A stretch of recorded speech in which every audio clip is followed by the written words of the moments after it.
नमस्ते दोस्तों, मेरी इस वीडियो में आपका स्वागत है।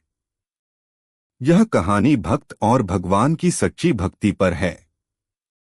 एक गांव में मदन नाम का एक गरीब लेकिन सच्चा भक्त रहता था। वह भगवान की भक्ति में लीन रहता और हर समय उनका नाम जपता। उसकी दिनचर्या का सबसे अहम हिस्सा था रोज सुबह नदी किनारे बैठकर भगवान से बात करना। भक्त की निष्ठा। मदन का विश्वास था कि भगवान उसकी हर बात सुनते हैं और हमेशा उसकी रक्षा करेंगे।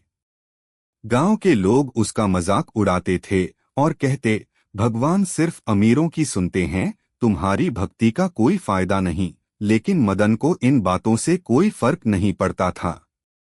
संकट का समय। एक दिन गांव में भयंकर बाढ़ आ गई। पानी तेजी से बढ़ने लगा और लोग अपनी जान बचाने के लिए इधर-उधर भागने लगे। मदन अपने छोटे से घर में बैठा भगवान का ध्यान कर रहा था। गांव वालों ने आकर कहा, मदन जल्दी चलो, नहीं तो पानी तुम्हें बहा ले जाएगा। मदन मुस्कुराया और बोला, भगवान मेरी रक्षा करेंगे, मुझे चिंता करने की जरूरत नहीं। भगवान की परीक्षा। पानी और बढ़ा तो कुछ नाविकों ने मदन को बचाने के लिए नाव भेजी।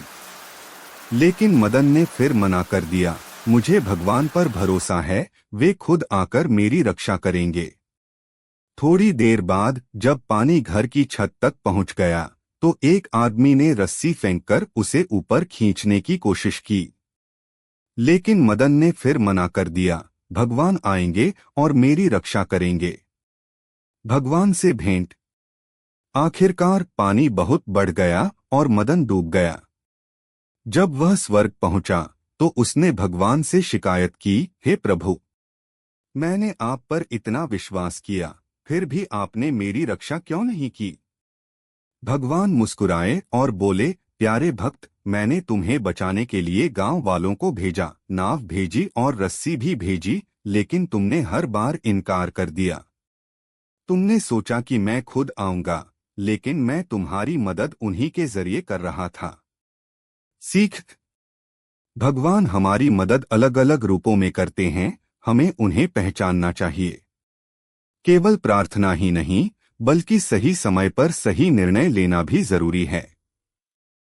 सच्ची भक्ति का अर्थ सिर्फ चमत्कार की उम्मीद करना नहीं, बल्कि भगवान के दिए संकेतों को समझना है।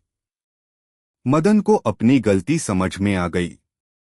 उसने सीखा कि भगवान हर जगह होते हैं, बस हमें उन्हें पहचानने की जरूरत होती है।